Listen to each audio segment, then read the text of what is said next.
Saio hau Nafarroako gobernuak diruz lagundu du. Arratsaldeon eta ongietorriak, gaurkoan Xaloaren 25. urteurrena ospatzeko LGTBIQ+ eko-errealitate ezberdinei buruz hitz egin nahi dugu. Eta horretarako Albina Stardust dugu gurekin eta Sara Quesada naizen elkartekoa. Ongietorri, bikote? Eixo mila esker. Zer moduz? Oso handi. Bai? Bai, ongira. Sara, botxak pixkat gaixorik ez duzu? Bai, uzten diran ongia oskatzen, hori da ekartzen da gauzariko kerrena, baina bestela oso ongira. Oso ondo. Eta pixkat aurkeztu zuen buruak.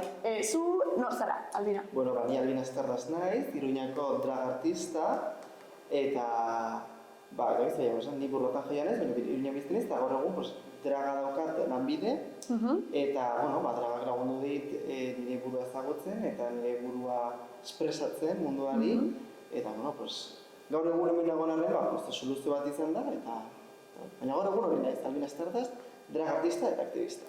Barabila, gainera, hori errima, ez? Bai. Ez que artista dutxan ez. Claro, ZTB, bakazu hor. Eta zure kasuan, Sara? Bai, nirea oso ezberdina da. Niri realitate hori ekartzen dagoena, nire 8 urteko alaba da. Orain ditu 8 urte, baina ekarri nindue duela urte pilo. Realitate honetara. Barazpada zalatzez izateko, horrela ikusten da, naizen elkarteko kidea naiz, adin txikiko, hau txiki eta gazte, transegoera dauden familiarrak osatzen dugu elkartea, eta gure helburua, bizati ditu ez, bat kanpora begira, gure egoera honetan dauden haur eta gazten bizi baldintzak hobetzea, orduan horrekin lan egiten dugu saiatzen gara administrazioekin, legeak eta betearazteko, alde hori ez, kanpora begira, ere bai errealitate hau ezagutaraztea, oso ez ezaguna delako, azaltzea, ibiltzen gara hitzaldiak ematen honen inguruan, eta gero barrura begira ere, oso beharrezkoa dugulako. Sare bat osatzen dugu, familien sarea, eta babesa ematen diogu elkarri ez, egoera berdinan gaudenak, eta orain garai nahiko zoriontsuak bizi baditugu ere, beldur asko ditugu eta egoera guztiak ere ez dira berdinak eta zoriontsuak, zoritxarrez ere ez. Orduan, elkarren behar dugu eta hori bilatzen dugu. Saretze hori ez, kolektiboaren saretze hori, edo inkluso kolektibo bat existitzearena garrantzitsua da, ezta? Zergatik? Azkenean elkartuak gara zerbait lortzeko, ez? Ez da gainera onuragarren erustez banatzen hastea, baizik eta hau da. Etiketak hor daude eta garatzuak dira, baina etiketak biltzen gaitu. Etiketak errealitate gure eratzen den erakusten du eta ikusten dugu guztiok helburu bera dugun, dela askatasuna eta askean bizitzea eta errenezala izatea. Orduan, berdin du kolektiboko partizaren zure orientazio sexualagatik edo zure genero-identitatagatik guztiok helburu bera dugu eta horregatik elkartu hor gara borrokatzeko. Bai, hori da. Azken finean gainera esan dudan bezala, elkarteak egiten duena, kolektibo honetan gaudena, berdin, kanpora egin behar dugu eta barrura ere bai, oso garrantzitsua da ere, ematen dugu babesa eta beste ere bai. Gainera, errealitate ezberdinak izateaz aparte, ez dakit emozionalki bai ditugu berdintsuak egoerak, ez eta beharrak, esan nahi du. Egoera ezberdinak, baina behar berdinak garen. Etiketen asunto guzti hori beti badago jendea ez zaiola gustatzen ez etiketa jartzea, orokorrean, ez erreri ez, eta zergatik dira kasu honetan edo normaltasun inposatu horren kanpoan zaudenean etiketa hori garrantzitsua? Nire ustez, zerbait buruz ez da hitz egiten, ez da existitzen. Orduan, gure errealitateak buruz hitz egin behar dugu. Eta jendeak jakin behar du zer den pertsona twitter bat. Mundu zoragarri batean, ez ziren behartuak izango eta bakoitzak biziko luke bere bizitza, nahi den bezala, baina gaur egun realitatean ikusgarritasuna emar dugu gure realitateei, dara dugu munduan gaudela, ez bitarrak garela, edo homosexuala garela, edo bisexuala gara, zen mundu guztiak beti pentsatzen du. Hile luzea dauka, neska da, heterosexuala da, eta listo. Ba, erakusa dugu ez, beste hori lortu daudela, eta izena jarri behar dugu jendak ikusteko gaudela. Begira, horren arira, nahi emazten nuen zerbait esan? Ez hau, no. Bai. Horren arira egiten duzuna, ikusten duzu hile luzea dauka, neska bat da, eta heterosexuala da, ez? Nik gertatzen zait, eta hoia da pertsonala, lehen hitz egin dugu baita ere, ni bisexuala naiz, eta gertatzei parrandan nagoenean, beti pentsatzen duzu jende guztia dela heteroa, eta nik beti pentsatzen du, jendea ikusiko nago eta pentsatuko dut naizela hetero. Eta igual neska batekin zaudenan hitz egiten, eta neska ez da zure laguna, ostras, nik uste ligatzen ari naizela, eta ez zaude ligatzen. Gero galdetzen diozu, baina, eta ez zaude ligatzen, eta gozi mas, dantzatzen, baina, kostatzen zait, heteronormaltasun horretan sartzen zarenean, edo, zaila dela, pentsatzea horretik kanpo ez daukagu hori superbarnean sartuta, eta kasila horiek, eta orduan, eta hori nola apurtu dezakezu horrekin, a ber? Ba, ez dakiz, nire kasu, nozten da, un arma doble filo. Ez, kasu batzutan, bai, erakutsu behar dugu gure realitatea, eta etiketa jarri behar ditugu, eta mundera erakutsu behar dugu, nol garen, ez bitara nahiz, edo bisexuala nahiz, edo boiera nahiz, edo dena erako, baina bestalde, nekagarria da, beti azaldu behar duzula, nor zaren? Ja.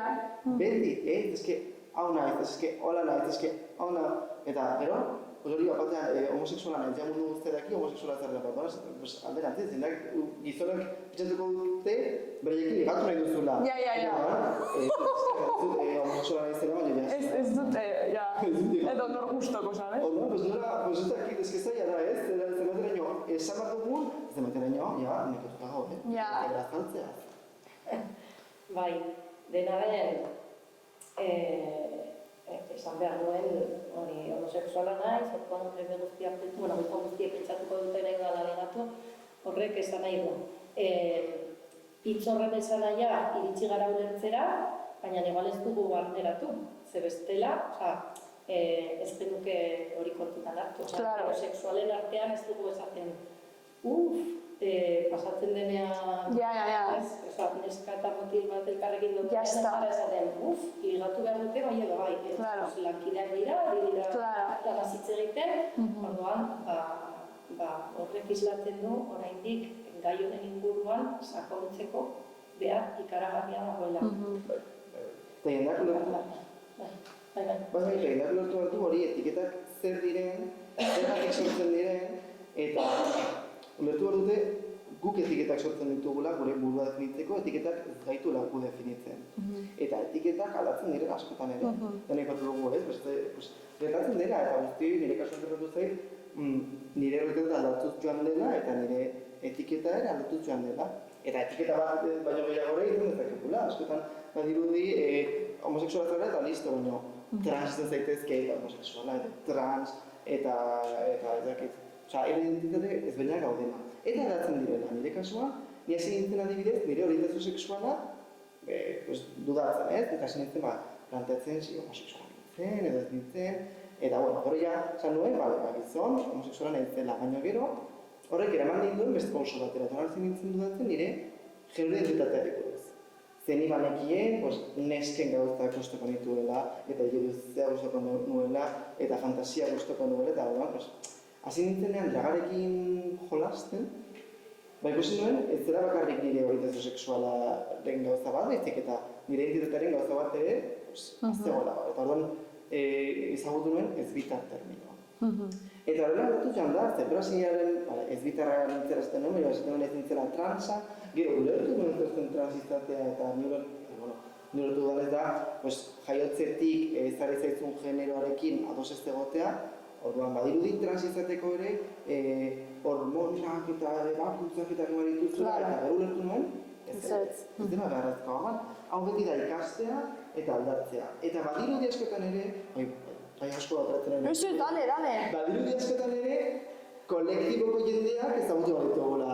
Guztiak, Baina kolektibotik kanpo, jendeak ez du errealitateak ezagutzen eta ezagutu beharko dituzke, bai. kalean, hezkuntzan eta leku guztietan, honi buruz egin beharko genuke eta ez dugu egiten. Adibidez, baita ere,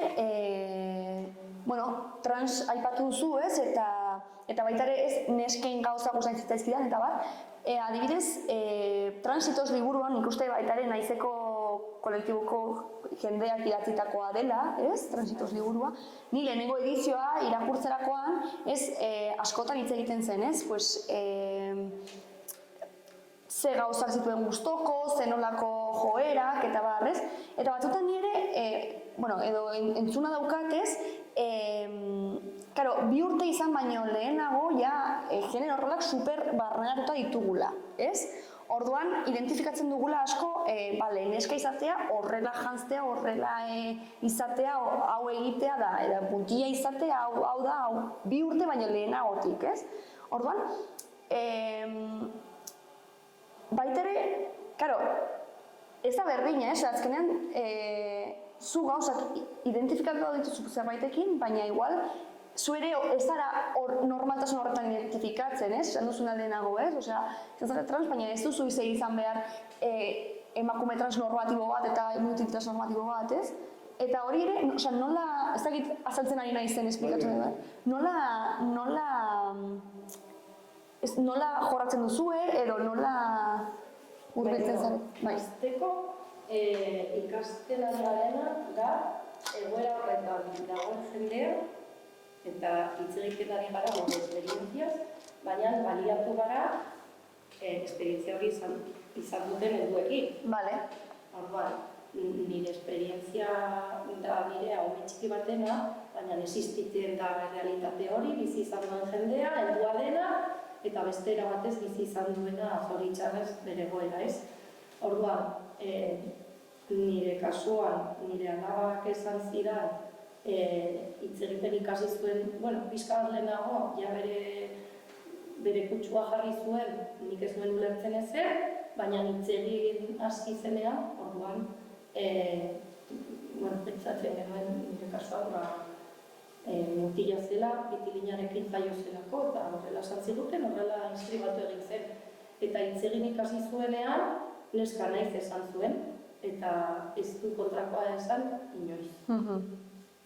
Eta, orduan, nire kasu partikularrean eta kasu guztiak ez dira horrela, batzuk gazteetan ateratzen dute, beraien egoeragatik, baina ikusten duguna da hori beti egon dela barruan.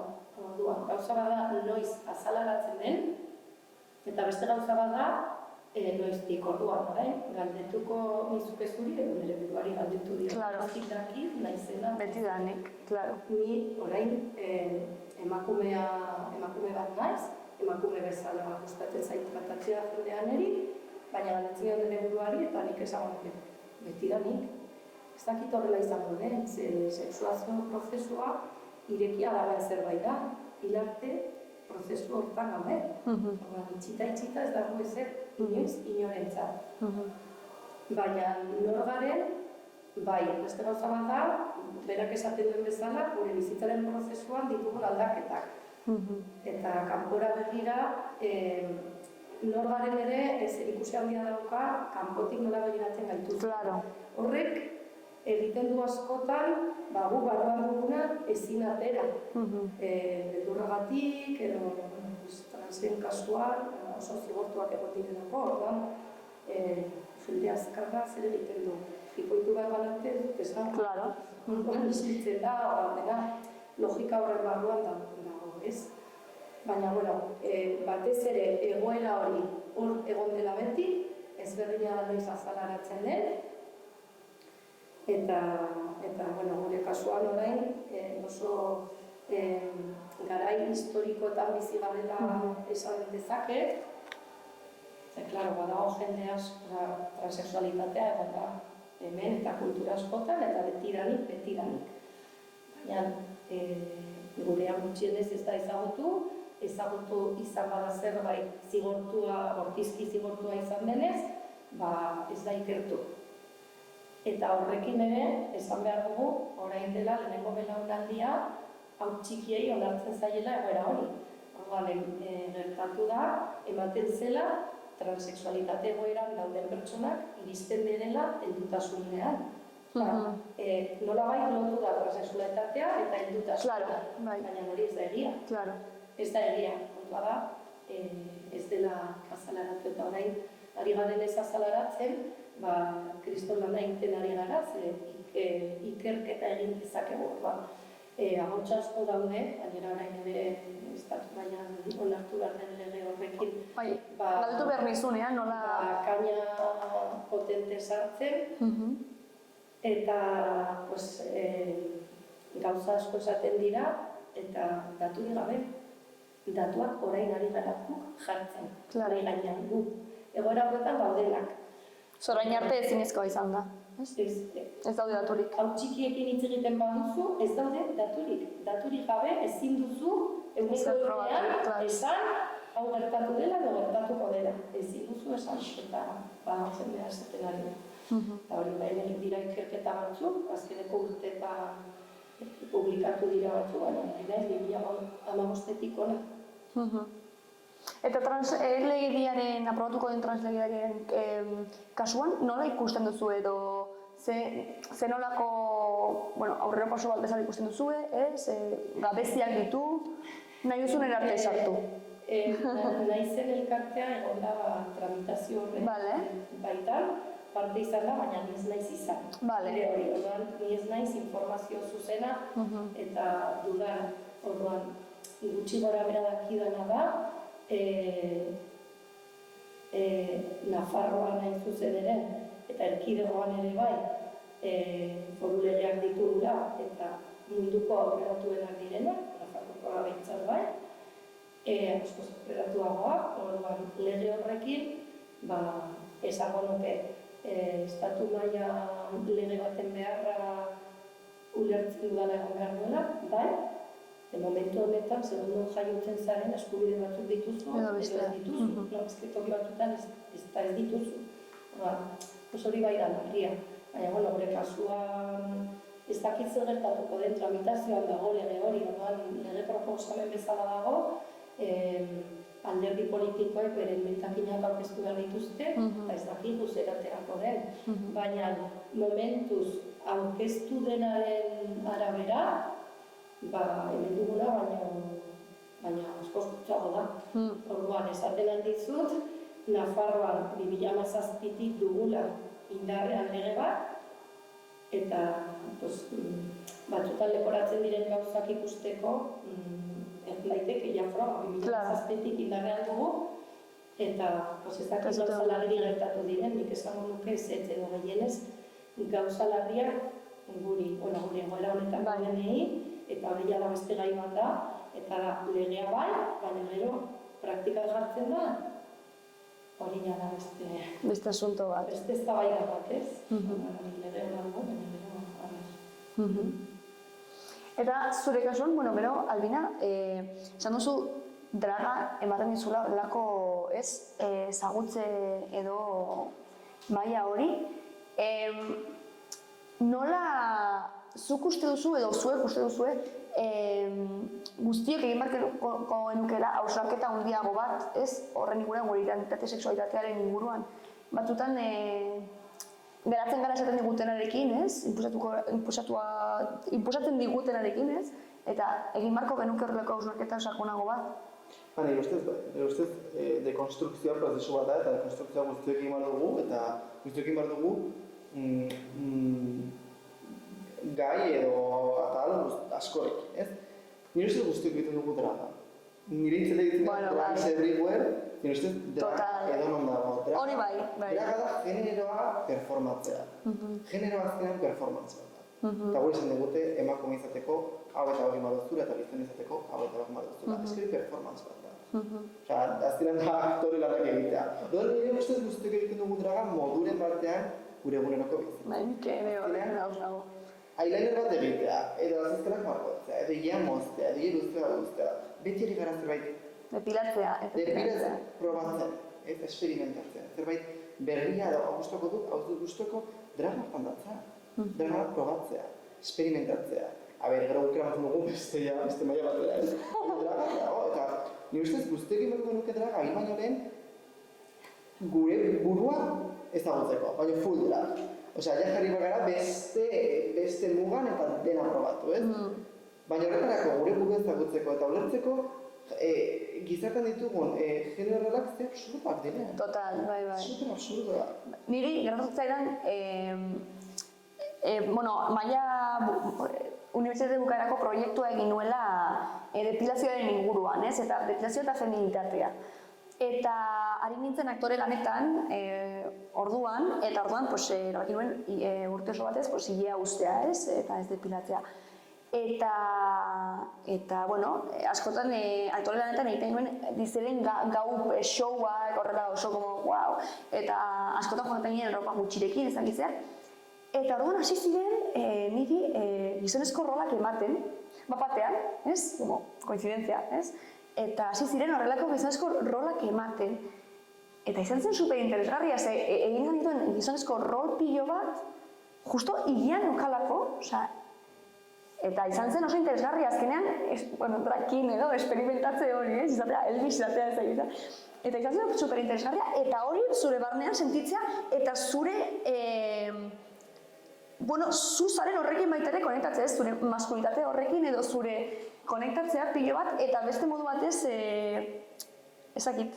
Eta interesgarria zen, eta ikusten duzu ez generoan nola askotan performance bat den, eta inposatutako zerbait nahi gaituztelako inkasillatu, ez? Osea, azkenean zu zerbait zara, identitate bat duzu, baina baita ere horren barruan aniztasun pilo bat dago, ez?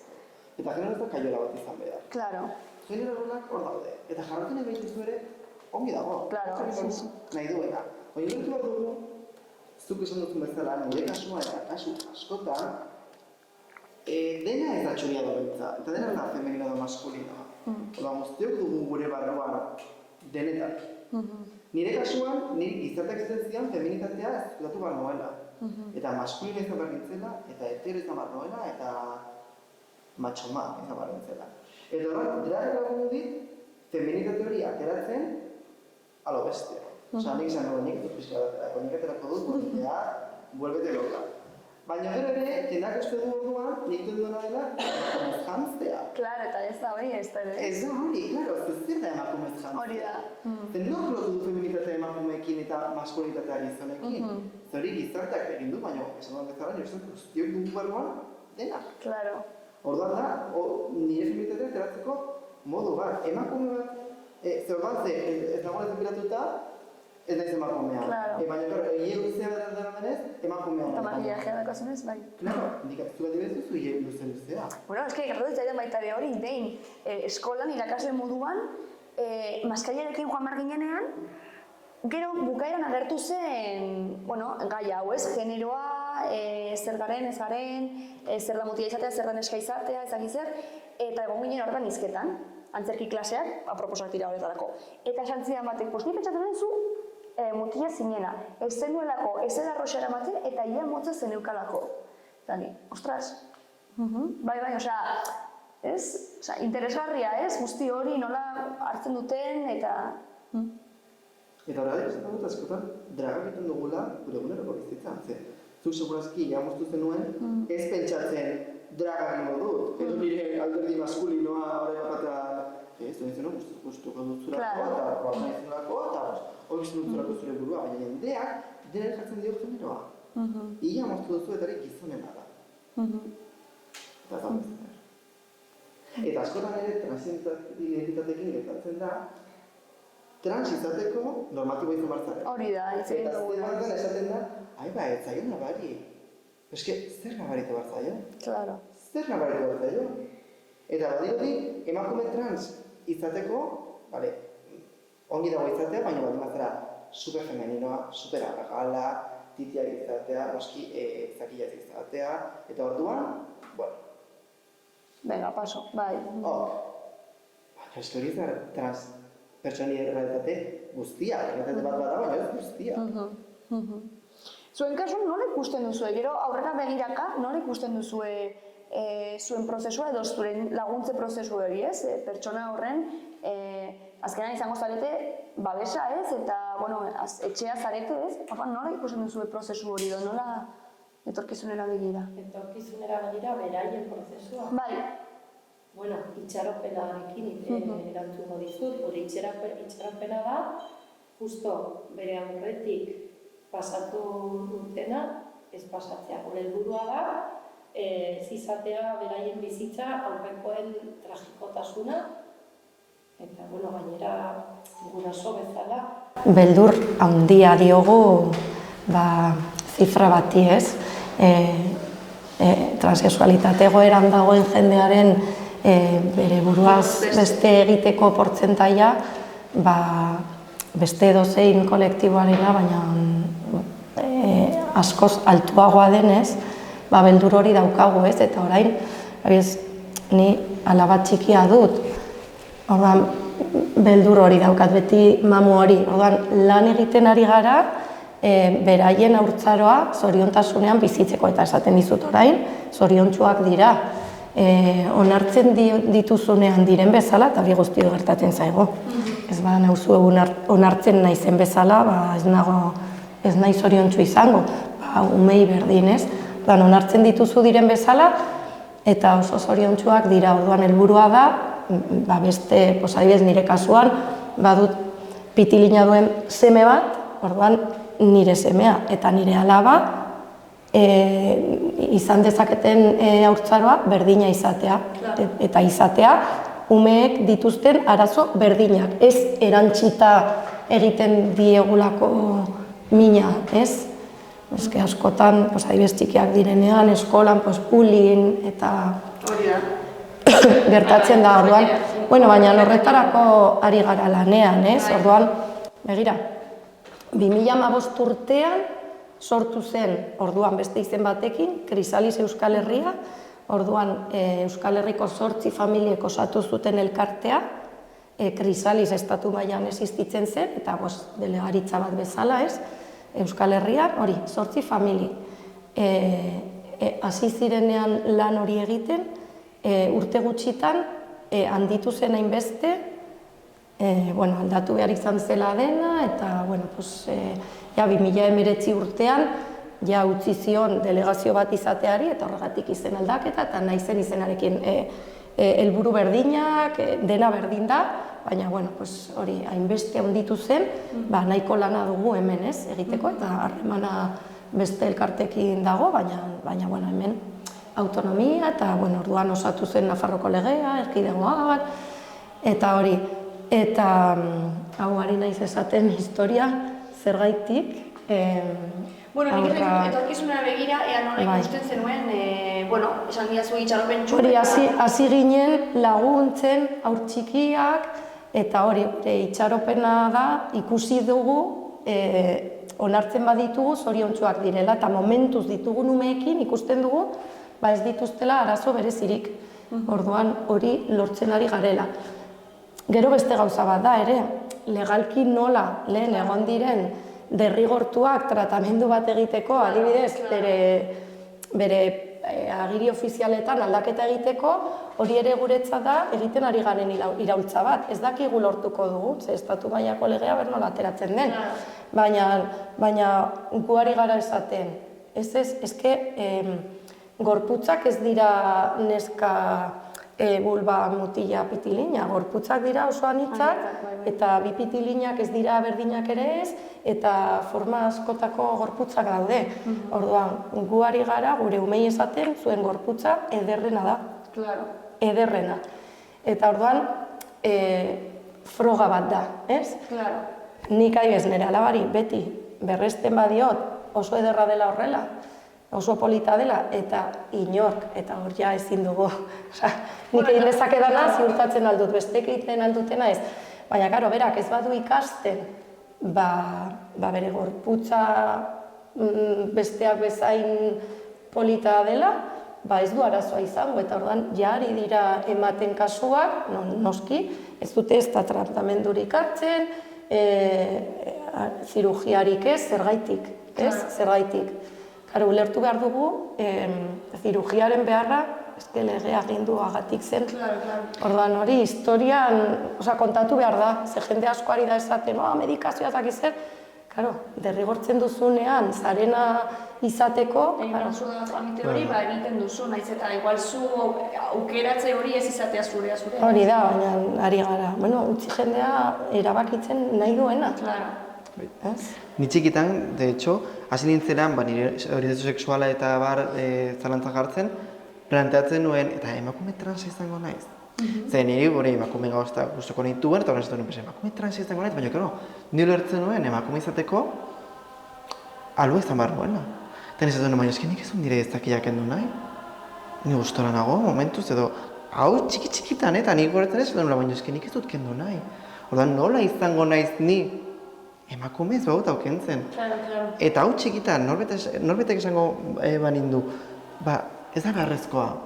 Emakume izan zaitezke, baina igual, Pixu bat, alde batera. eta seguraski nire bizitza beste modu batean bizi izango nuke. Claro. Baina honi buruz da hitz egiten. Bueno, orain, hitz egiten da. Eta hori garrantzitsua da, bai. Bai, justo hori, Nafarroko legea 2017 urtean publikatu zen, eta 2016an atera zen material didaktiko bat, munduan dagoen lehenengoa, eta material didaktiko hori oraindik gabiltza eskatzen ikastetxetan erabiltzeko. Claro, eske hori da beste. Liburuetan ikasten dute hori gorputz bat emakume bat. Gorputza, orduan, karo, emakumea, bulba, eta orduan, bueno, guretzat hori da, karo, eske min handia egiten diezu pertsona hauei, min handia. Gainera pentsa, non ikastetxean irakasle batek, ikasle batentzat irakaslea norbait, bai, hori oso garrantzitsua da. Orduan irakasle batek esatea, hau da neska eta hau mutila, eta nik pentsatuko nuke nire alaba begiratzen badu hori, ni ez naiz hau, orduan ez naiz existitzen. Bueno, pues eske akats historiko horrekin bukatu behar dugu. Orduan, buhari gara, mesedez erabili material hau, beti inor ez duzu mintzen, errealitate objektiboa hau delako, bestea ez da errealitate objektiboa. Gehiengoaren errealitatea, bai, egia da, baina ez errealitate bakarra, goazen tokia egitera. Eta, klaro, egiten bada hori, eske egoera oso ezberdina aurkituko dugula pentsatzen dugu. Eta adibidez, nire alaba, ez daki zer den trans izatea. Bera da, neska bat, hori da.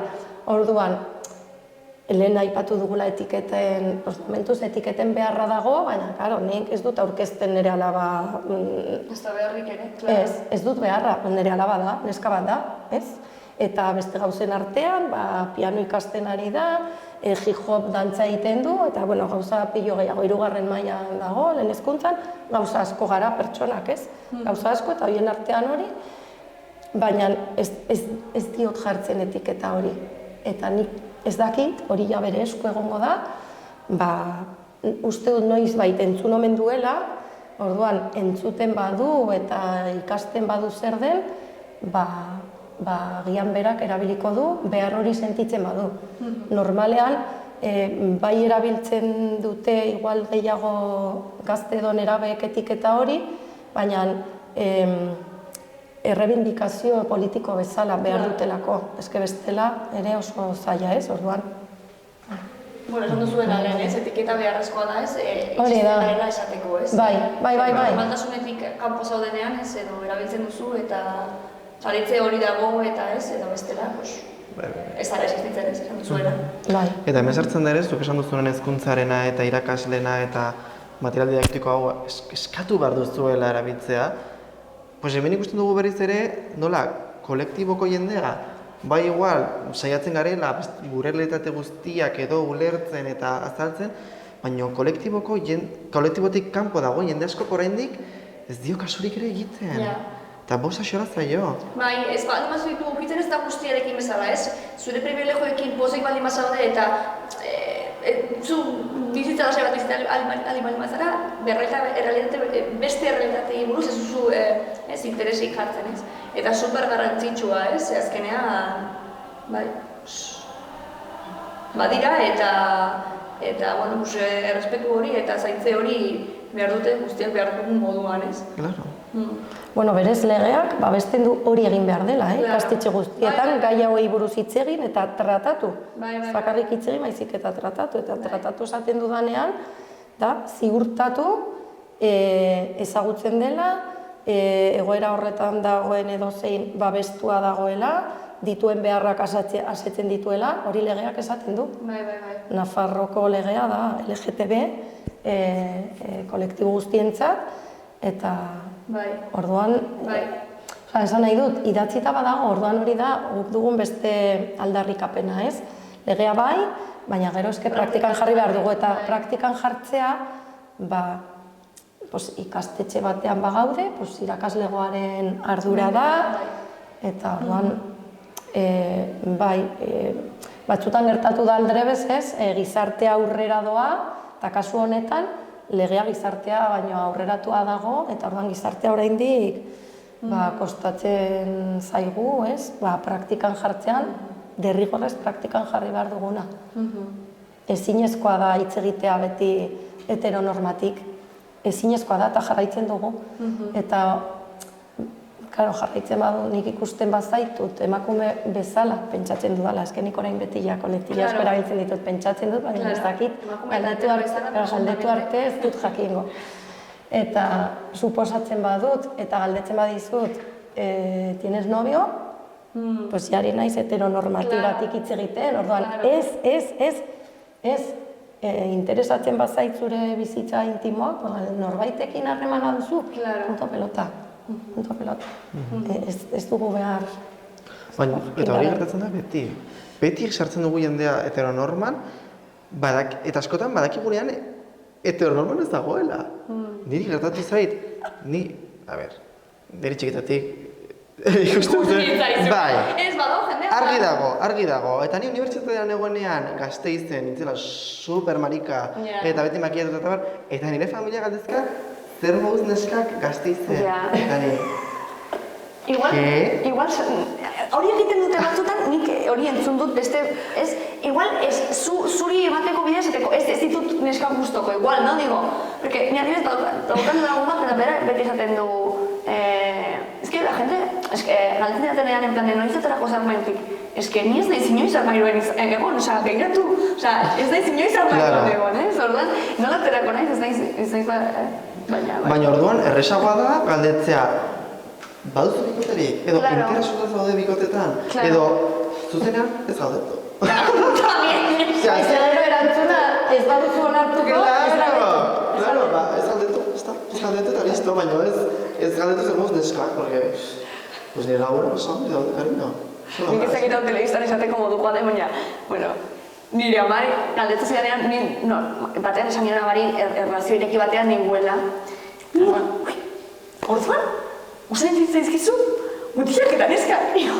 Ez da berdina, bisexualitatea, eta herremana neki batean, eta, bale, pues esplikatu, ez, bere, zuen naia eta gogoa, eta super irekia, eta dena ez, baina erlazio batean egotea, ez, ea bisexual, ea mutiak eta neska guztoko dituen, ez, nahazten zuen bata bestearekin, ez, eta nahazten dugu, ez, askotan gauzak, eta...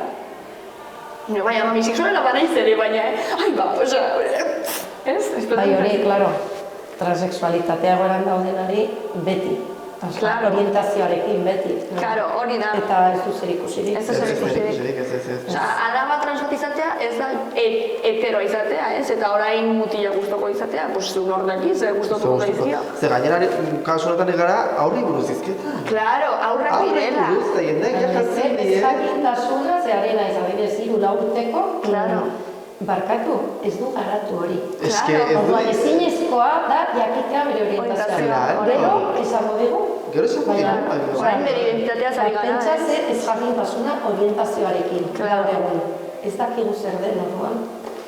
Dira, ez jakintasun hori. Bai. Baina, hor nabari da beti nor galdetzen duen. Interesarekin. Eta nor galdetzen duen. Interesik gabe. Bai, eta pixka bat hor sartzeko baina, ez? Eta horregatik bere esaten duz, garrantzua den kolektibotik kanpo dagoen jendeak ikastea zer egin bat den eta zer egin behar. Eta hori oso erresa da. Oso erresa da, eski badirudi hau dela, generoaren teoria eta ikasi bat duzu. Oso simplea da. zu tratatu ditu du jendea ongi, eta jazta. Eta jazta, ez da gehiagorik. Baina bat irudi, bueno, dela, Kodigo Da Vinci gutxienez. Bai. Eta hau hezkuntzan eta legedian eta beste leku askotan, gehiago gehiago nola, saiatzen gara lantzen ez, baina...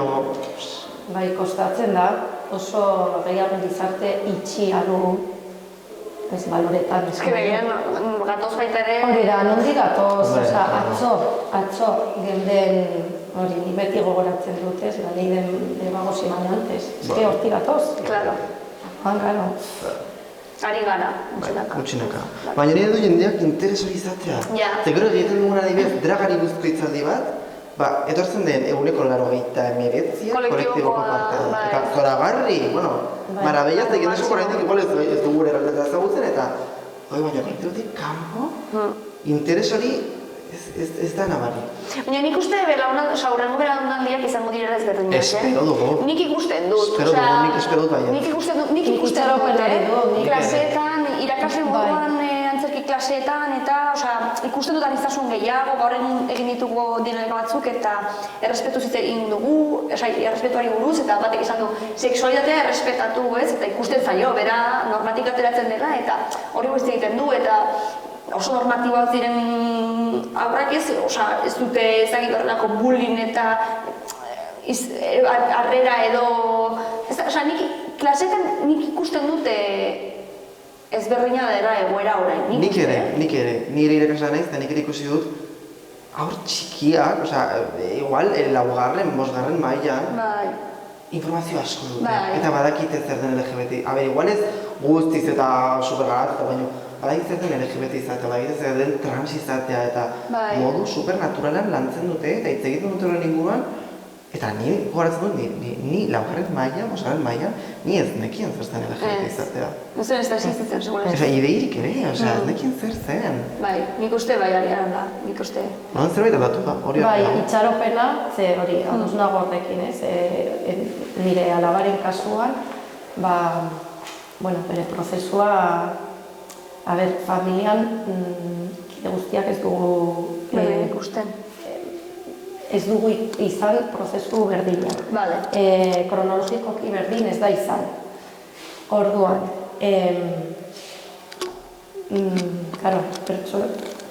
azken finean, esaten dugu ez, transizioa ez du berak egiten, baizik eta besteok, ez? Orduan, nik egin nuen momentu batean, familiko bestekide batu beste momentu batzuetan, orduan, erabat onartua eta publikoki aitortua, ez da egon, aurreko ikasturte arte, nire alaba egon da, dagoen ikastetxean 3 urte zituenetik, bera beti ahoskatu egin duela neska naiz, bai, beti, baina ez da prozesu hori sozialki ez da eman aurreko ikasturte arte, 7 urtekin, eman ditu urte batzuk, ez? Oso gogorra, baina eskolan, eskola txikia da ere, esan behar dut berea, baina eskolako guztiekin, bai klasekoekin, bai handiagoekin, bat ere arazorik ez du izan. Seguro. Ez, orduan, konturatu naiz, arazoak ditugunak, garela helduak eta jaso izan dugunak, formakuntza desegoki hori, ze aurrak naturaltasunez onartzen dute dena. Dena. Beraien artean errespetu handia dute eta diren bezala. Orduan, izorratzen diegu helduak gure eredu kaskarrarekin. Gero etxean entzuten badut ez dakizer, hor egiten dugu. Zezuk izan duzu irakasle bat jainkoa dela, eta bada, baina gero. Gero etxean, gurasoak, hori bai dela, Odan berdin du, ez du berdin, baina klaseak gauza bat esaten badizu, baina gero etxean beste gauza bat. Bai, gero etxean, irakasleak ez dena, ez da ingarrantzitsuena, baina gero ere, adinaren arabera, gaztetasunera iristen direnean, ez lagun artean, eta lagun artean hor ja, ez irakaslea, ez gurasoak, hor komunikabideak, eta nondik ateratzen duten informazioa, Sare sozialak... Eta zoritxarrez,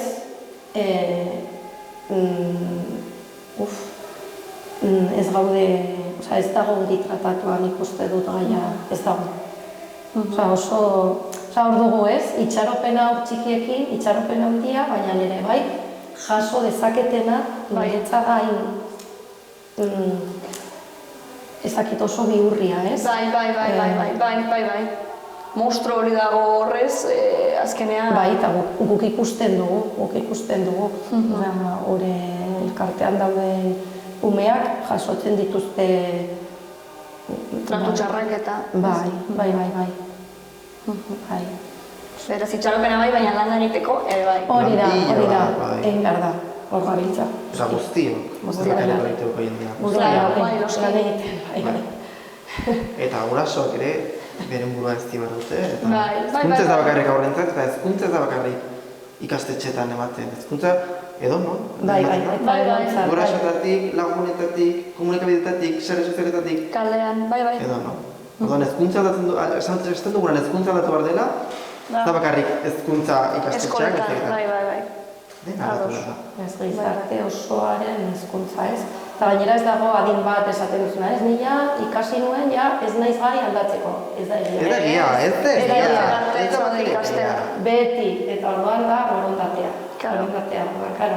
Ez nila hori ez dut ulertzen, ez eskatu hori, ez aidazu ez duzula nahi. Claro. Begiratu zaitez, eta zan ez dut nahi. Baina nahiko bazenu, aukera dago. Definitivamente. Gainera gaur egun aukera, mila zemat itzaldiz, internet, zemat informazio. Norbaitek zerbait jakin nahi badu, oso eskuragarri dauka. Eta hori beti zertzen dut, gaur egun persona batek ez baditu minimum batzuk argi, jaske ez nahi saiatuko ere. Zurekin ez zer saiatuko ez duzu nahi. Bai. Argi dago, gaur egun ez badakizu LGBT zer den. Ez badakizu hori, ez duzulako nahi. Bai, Bartuna geratzen da ez, kalean edo norbaitekin topatu edo klase de primera del feminismo, ez lana ez, ja minimo hauek, ez badituzu zuk, da interes super gutxi duzulako, eta ez denbora galduko, ze zuk egin barko zenuke lan hau ez, eta... Bai. Ze hori honez, gai hauek ja gaur egun edonon daude. Bai. Telebistan, interneten, kalean, ikastetxetan, edonon, orduan, ez bauzu entzun nahi, zure arazoa da, ja. Bai, definitivamente. Ni nire alabari eskertuko diot beti, justo kolektibo honetara gerturatzeko aukera eman didalako. Gauza guztien gainetik, oso zoriontsua sentitzen naiz, ni beti izan naiz, ni pertsonalki, emakume cis, hetero, todo normatibo, todo. Eta, baina, beti izan dut, hori harreman polita kolektiboarekin, beti parte hartu izan dut aldarrikapenetan, baina inoiz ez dut bizi barnetik, ez? Beti babesa, zuek esaten duzuena, eta orain, barrutik egoteko aukera, hori eskertuko diot beti, erabili nahi dut hau hain zuzen ere esateko, inorez dela damutuko elkartzea honetara. Pertsona bezala, ez dakit, gizatasun gehiago, ez dakit oso aberatsa sentitzen naiz. Aberastu naiz pilo bat, eta hori, aberatsi izatea. Bai, opari bat da, bai. Gizate gaiarekin esan. Claro, noski. Benetazko aberastazioa dela. Hori da. Hori dela aberatsa izatea, behin bete esaten diate. Ze opari, guzu pilo, horrela, aberatsak izateko. Hori oso eskertua nago eta iruditzen zait, hori oso, orduan hori jendea animatu nahi dut, ez bezala pentsatu eta gero, nire lagun batek esaten duen bezala, bera da gizon trans, berak esaten du, eta nahiko da, ez dezala jendea esan, eta bera bere burua ez. Karo, gizon transaren ez duzara dibertsitatea, ez maitia. Dibertsitatea, ni naiz dibertsitatea. Dibertsitatea ez da kolektibo hori, dibertsitatea gara, denak. Hori da, bestela ematen du, no? Esos. La diversidad, ez? Dibertsitatea hori da, ez markatu, dena gara. Zen begiratzera gure buruetan, bai, ez? Lehen esan dizut, eta ze garrantzitsua den, ze askotan hitz egiten dugunan LGBTIQ+ kolektiboko errealitatei buruz, ateratzen gara, pues travestiak edo transak edo badirudi ez dakit, zen nolakoa izan barzaren LGBT komunitatean izateko, baina hausen zait, itzailago egin izana, zurekin, emakume bisexual bezala, eta zurekin komunitateko parte ez izan da, baina zure errealitatea ere erakusten, ze azkenan hori da aniztasuna. Aniztasuna hori da errealitate ugariak. Eta zer garrantzitsua den guztiak ikustea. Ikuspuntu guztiak ikusi behar dira beti. Jo, pues mila esker, bikote. Mila esker zuei. Eta, pues, mila esker. mezu politauekin aguntuko gara ja, albina gara, eta egonen gara kaleratik, zera, edo ezakit Noski. Vale? Mila esker.